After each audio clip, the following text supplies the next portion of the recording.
musical experience.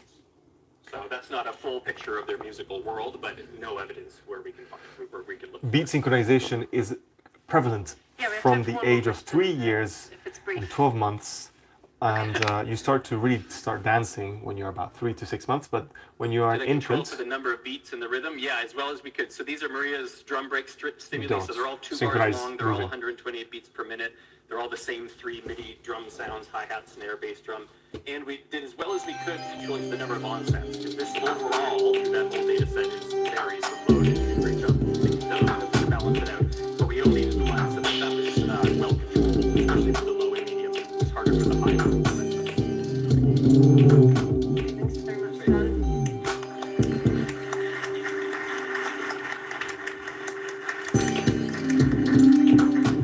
Next we have Erin Hammond.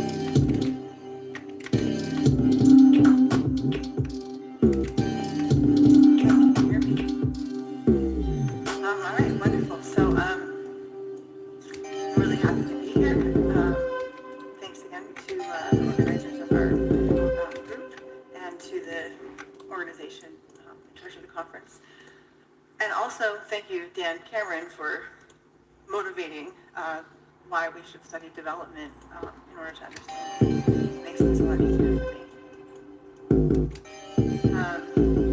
So we're all sort of interested in this question about what it is that gives rise to the pleasurable urge to move. And prediction error, we think prediction is central to this. But so what's interesting about children is that presumably their ability to make predictions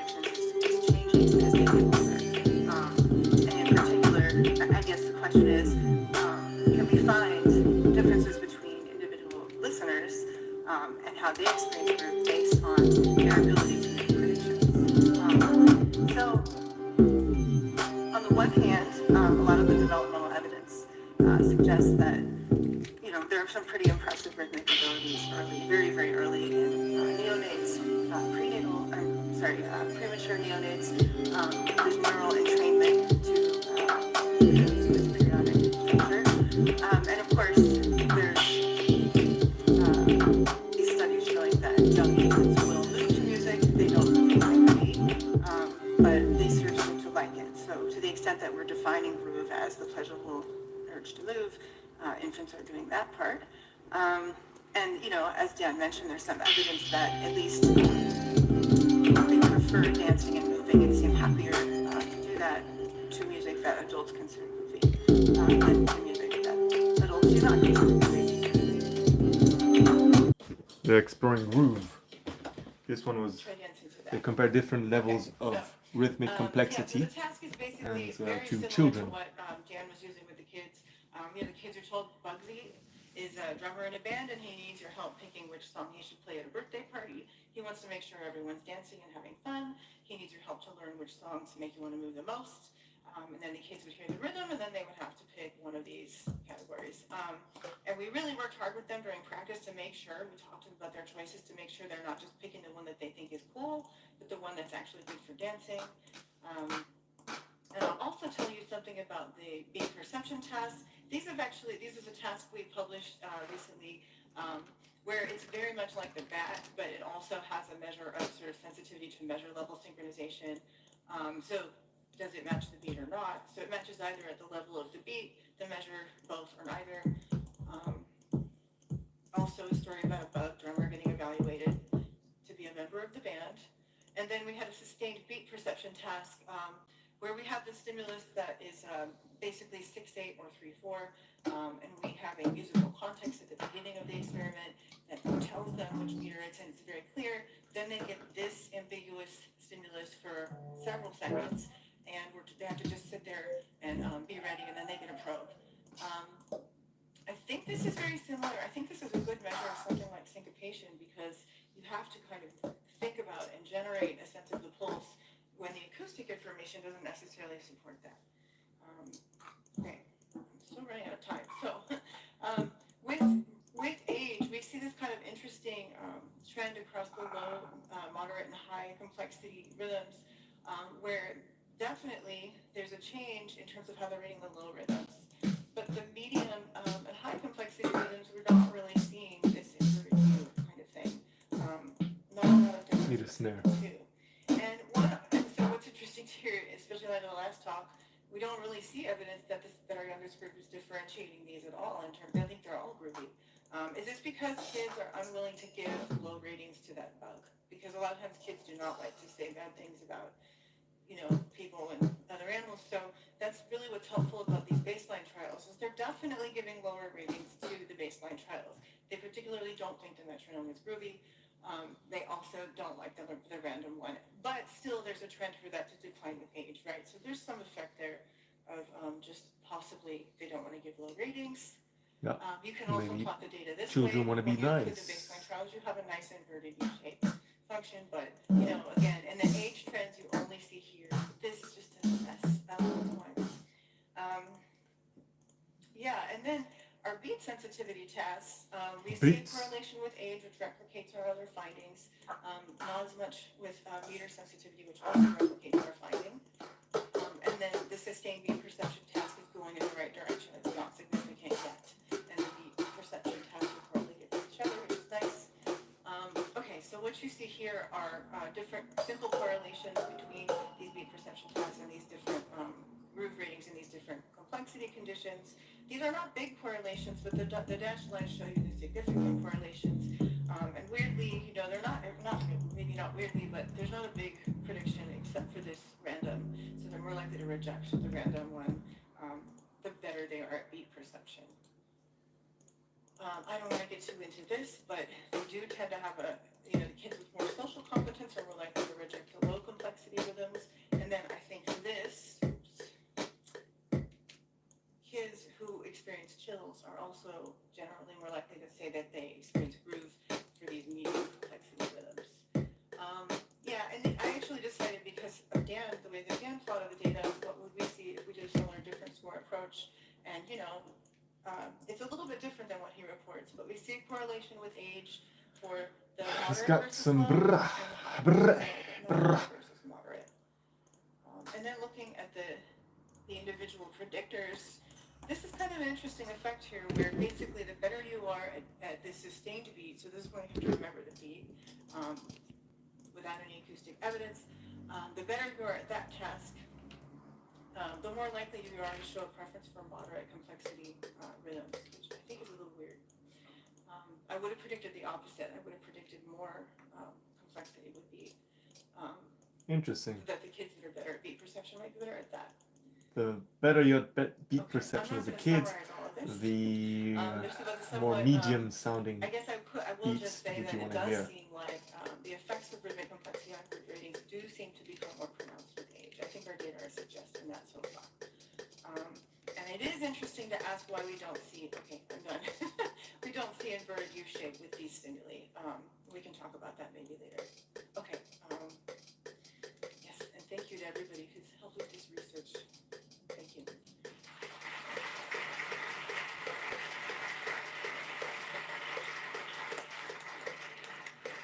Thanks very much, Erin. We have a question online.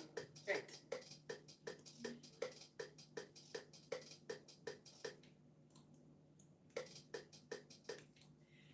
So online participant Laura Hurst is asking, has the rhythmic complexity of children's music been measured in cultures that predominantly express music melorhythmically? What is sometimes called in European musicology polyrhythm. Polyrhythms. I do not actually, I don't think so. I mean, this is something that I think would be really interesting is, looking at specifically these sort of differences in children's music and whether it would predict children's experience of syncopation and their experience of groove.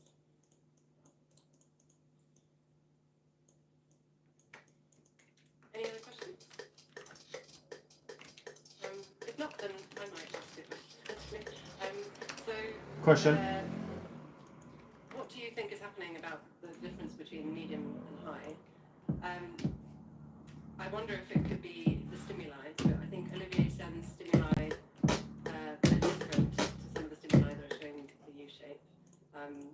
And I think generally there's kind of a discussion about whether that stimuli doesn't quite reach the kind of high complexity levels that we've seen in some of these other stimuli, which is, it's a more ecologically valid stimulus set because it's taken from real music, and the stimuli that I made was partly composed.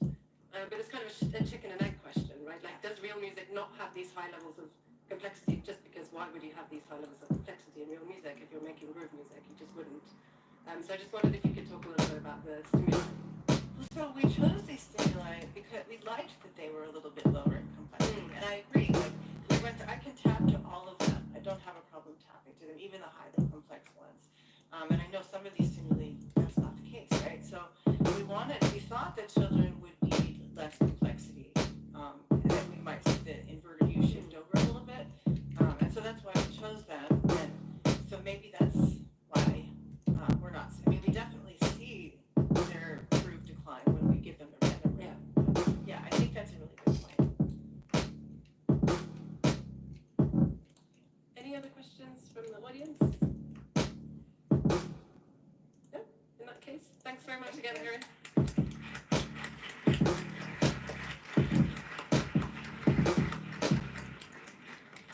And finally, we have Thomas Matthews from August University. Oh, thanks everyone for sticking around and staying very attentive at the end of this very long but very inspiring day. So yeah, we've heard about some brain regions that may or may not be involved in groove or the pleasurable urge to move to music. We've also heard about infants, young children, all the way up to adults. So now I'm going to take us beyond and look at healthy aging, but also look at effects of Parkinson's, and focus a little bit also on musical training and trying to get into maybe some underlying mechanisms. I should say probably that this work was done with Jonathan Cannon and Peter Boost. So I'm basically going to skip all this because we've seen it.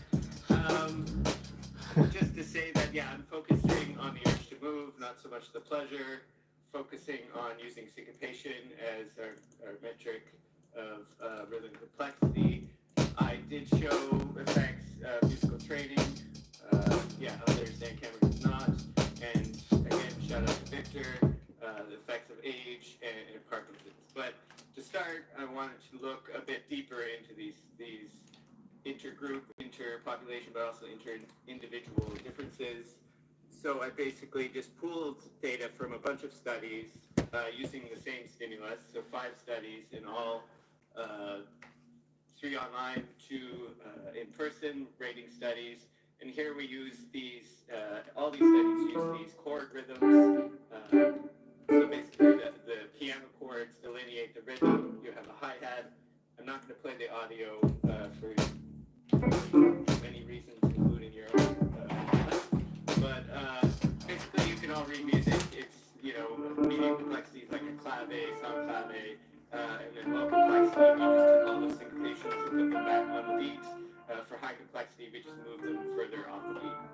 So I'll let you imagine that. For our population, yes, for age distribution, for the healthy group, so we had a total of 513 healthy folks. Decent distribution of age, including a reasonable number of people in that elusive 40 to 60 range, and a good span, about 200 people with no musical training and about 300 or so with at least some, and a nice range there. For the folks with Parkinson's, of course, a somewhat narrower age distribution, but still pretty good. Distribution of the motor symptoms related to Parkinson's, not so much musical training, so we couldn't really look at that in this group, and then years of diagnosis as well. So straight to results of that. So these are all estimated means from our statistical models. So looking at age first, in the healthy group, we do see a significant effect, kind of just bringing down the ratings for low and medium complexity as you get older, whereas, not much of an effect for the high complexity. Whereas for musical training, years of musical training, it seems to selectively affect the medium complexity rhythms, and not so much low and high. So as you get more training, ratings for medium complexity goes up. We did again show this difference between older folks, healthy aging, and a group of Parkinson's that actually, I should say, includes the sample of people from Victor's study shown earlier. And then looking at age within that group, there is also a significant effect of age, and that's controlling for years since diagnosis and motor symptoms. So again, this flattening effect of age, not so much, these two are age and symptoms are correlated, you expect, but really the UPDRS isn't really adding to the model over and above the effect of age. So interestingly, there's an effect of Parkinson's, there's an effect of age within Parkinson's. They're both showing this sort of flattening, but separately. So that's sort of interesting. So okay, let's talk about why we think this might happen. So we've heard a little bit about predictive processing. So the idea is that, you know, there's a model here, it's the meter, there's a syncopation that goes sort of, it's counter evidence to our model, if you think about it, but these prediction errors, these syncopations are sort of weighted based on the context, so it's these medium complexity rhythms that have the most strongly weighted prediction errors. So that's based on the rhythmic context, but of course it's also based on each person's model coming into the listening session. So they're priors, you can think of. And here we're thinking of meter as that internal model in a probabilistic sense, so the probability of a note or an onset at each time point in this metrical grid. So of course high probability on the downbeat. So this sort of leads to a couple medium complexity rhythms that have the most strongly weighted prediction. And then maybe there's something important about this, one is that precision weight prediction errors can sort of account for the inverted U, and then maybe there's something important about this, the metrical model as a measure of individual differences that might account for these effects of age, Parkinson's, musicianship. So we wanted to look at that with some very basic modeling using a Bayesian model. And basically what it does is at each time point try and determine is this rhythmic input, is it due to a 4/4 meter or is it due to a null template that is basically the probabilities are equal across all numbers. So as you go through the rhythm, and depending on whether there's a note or not, it calculates a posterior probability, and then the posterior then weights the prior for the next note. So that's sort of giving us that precision weightedness because it's taking into account what happened before. And then from that we can calculate surprisal as our measure of prediction error, precision weighted prediction error at each time point. And then if you average those and look at over degree of syncopation, we don't see an inverted U, actually we see positive linear effect. But then what we did was add metronome, quarter note metronome within the same rhythmic stream. So this is sort of a proxy for the sensory or proprioceptive feedback you get when you move along to the beat. Or in this case, it's more like when you fill in the gaps caused by those syncopations. So then what we could do is look at the surprisal or the change in surprisal, the reduction in surprisal due to adding that metronome, due to moving along with the thing. So when we do that, we do actually see the inverted U's. So just basically subtracting these two lines, showing that this delta surprisal, the subtraction, means that the medium complexity rhythms, if you move along, leads to the greatest reduction in surprisal. Whereas, for example, the high complexity rhythms, you know, you can see the posteriors here, they already lean very strongly to that null template, so they're not really expecting a note on the beat, so adding that metronome is not reducing surprisal.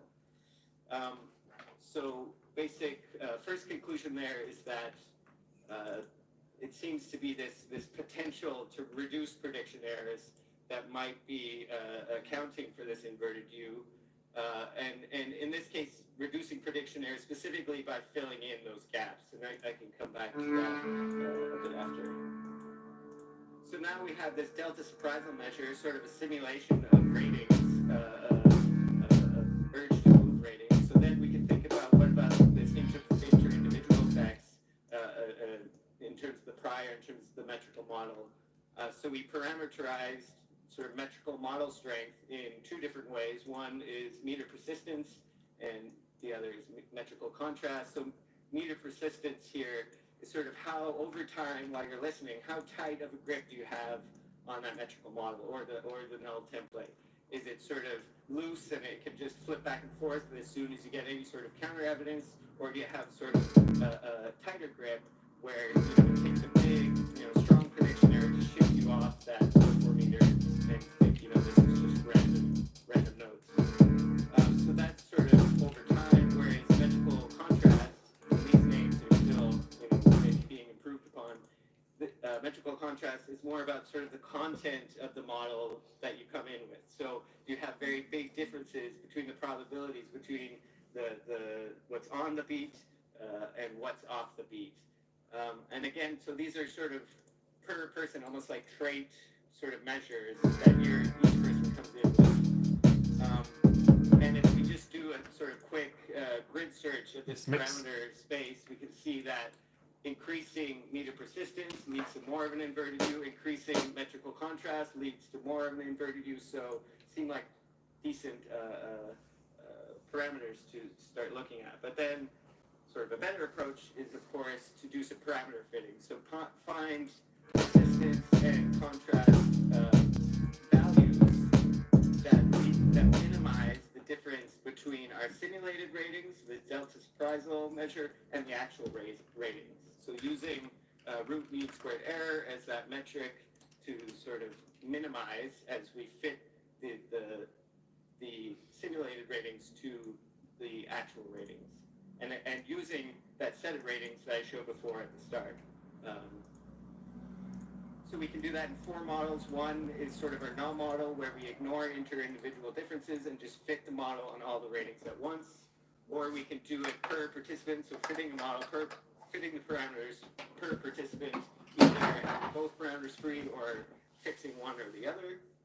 And then if we look at how well each one fits, so here the horizontal line is the null model. We can see that having both free and including, fitting per participant seems to work the best. Fixing one of the parameters or the other still is better than the null model, so still accounting for inter-individual variability is important. But both parameters seem to be doing something. They're not really correlated in this sample, so that's interesting. They seem to be accounting for different things. And then we can looking at these parameter values and relating them to our variables of interest like age. So this is meter persistence as a function of age, and again, meter persistence, like how tight of a grip do you have on these two competing models, you could say. And that does seem to decrease with age in both healthy group and the Parkinson's. Not so much of an effect of musicianship for this parameter, but definitely an effect of Parkinson's, so a significant difference there between the groups that are age matched. Whereas the metrical contrast, again, this is sort of the content of your model, like how sort of delineated your model is. Doesn't relate to age, seemingly. Doesn't seem to do much with musicianship, and actually shows a slight effect in the opposite direction in terms of Parkinson's. I'll just show this quickly. So simulated versus the actual ratings, you can see, it matches reasonably well. This is only 2 parameters here. Doesn't really account for the sort of lower ratings for low complexity rhythms, which is sort of interesting. But basically, both parameters seem to be important, but it seems to be this this meter persistence parameter that's really related to age and Parkinson's. We're not really capturing the effect of musical training here, so that might be about our measure of musical training, which is just age of formal training, which is just what I had to work with across the 5 studies. So we might have to get, in the future, get more sort of nuanced in overall, we've shown that maybe it's a little bit less about the precision-weighted prediction errors, or it's how those precision-weighted prediction errors sort of afford the potential to be reduced, basically. Like how, you can think of this in terms of learning, how much learning you can get from the stimuli and interacting with it. And again, Parkinson's and meter persistence Parkinson's and age seems to reduce meter persistence over time, and that sort of might lead to this flattening effect. Skip that for now and do thank yous to the other speakers, co-organizers, all the people who helped me, and back to you.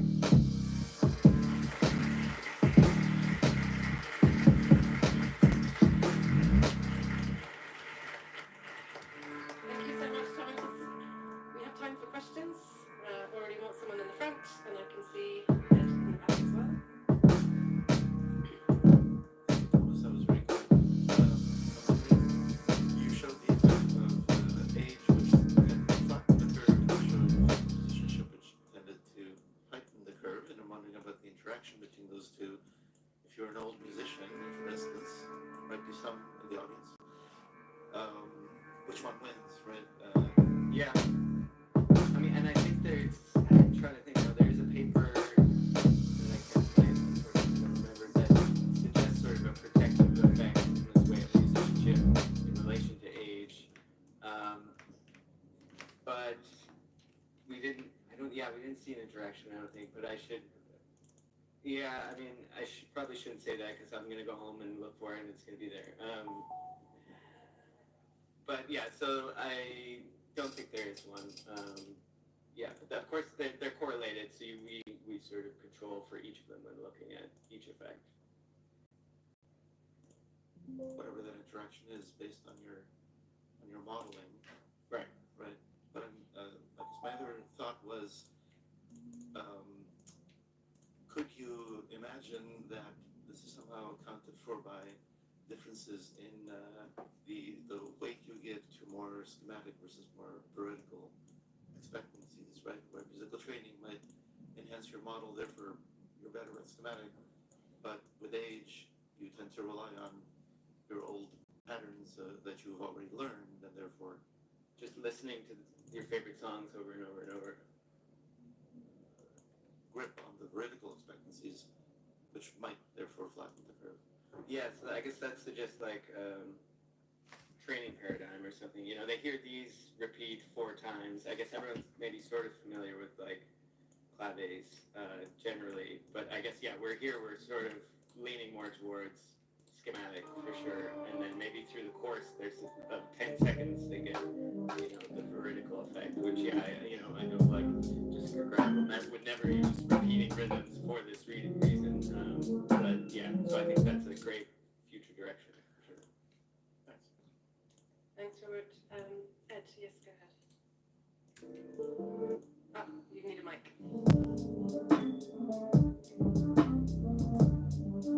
Thank you for a very interesting talk. I wonder about the model in terms of getting that U-shaped curve to begin with. So you describe it that when you're trying to decide between the meter versus the null, you don't get the U-shaped curve, but then you add in a metronome, and that results in the U-shaped curve. And the idea is that it's supposed to stand in for actually moving on the meter. But I think the evidence is starting to show that right-hand side of the U-shaped curve might be happening because people can't really hear the beat in very complex rhythms. So if they can't hear the beat, how are you supposed to move to that? Yeah, and I think that's sort of captured here in the sense of the phasing process. Like if you think of beat perception as an inference problem, and showing that the posteriors will just go to no beat and basically random to a degree. So the model can't make any predictions. So adding movement or even trying, here adding movement per se doesn't help, but I think maybe your important point is that you couldn't even move in the first place to the beat if you can't find it. So there's a bit of a circular, like a chicken and egg there. Here we're you gotta find the thinking beats. inference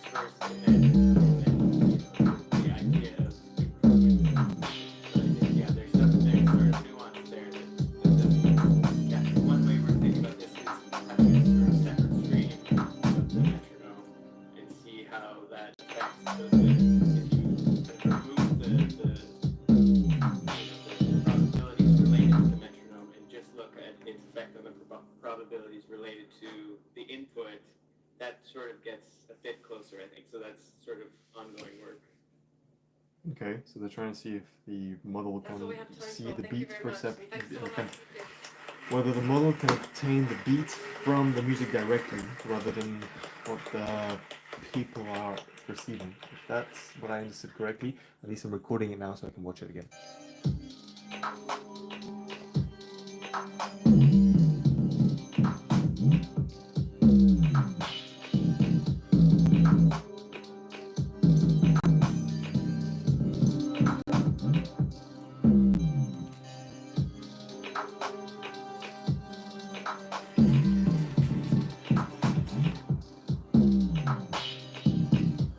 Probabilities related to the input, that sort of gets a bit closer, I think. So that's sort of ongoing work. That's all we have time for. Thank you very much. Thanks so much.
Okay, that's more of a... Yeah, just replace this. Okay, ladies and gents, I think the conference is finito. And among... let me just tell you what's happening in the conference now. And that was the last the last lecture from today. So what I can do, let me see if I can watch any previous ones. I'm pretty sure I can watch previous lectures.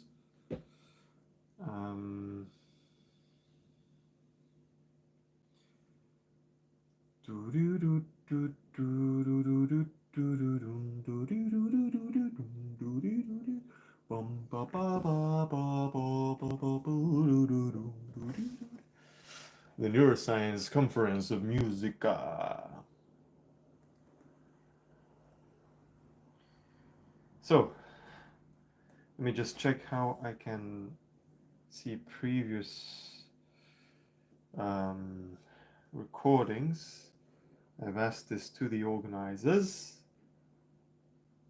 You can log in. Will be available the following morning. But where? Where? Okay. Okay, I think I got it. Oh. That's not my fault. Let's get it all together. Let's do a little demo, which includes this one, and Dark Trap 2. Boom. Yo.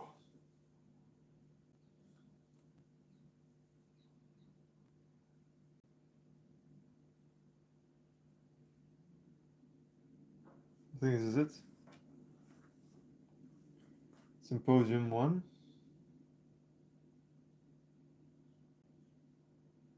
This is it. The recording of the conference from yesterday.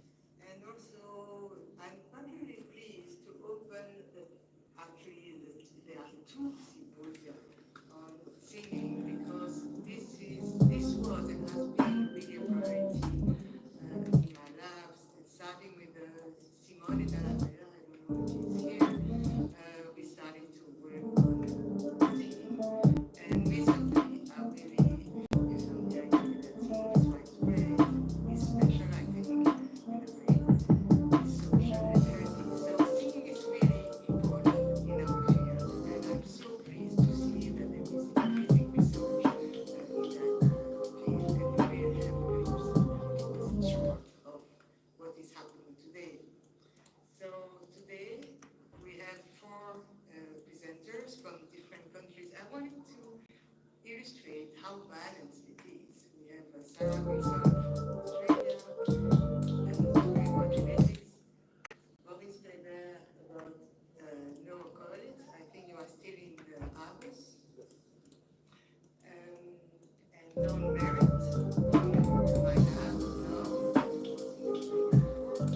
very exciting.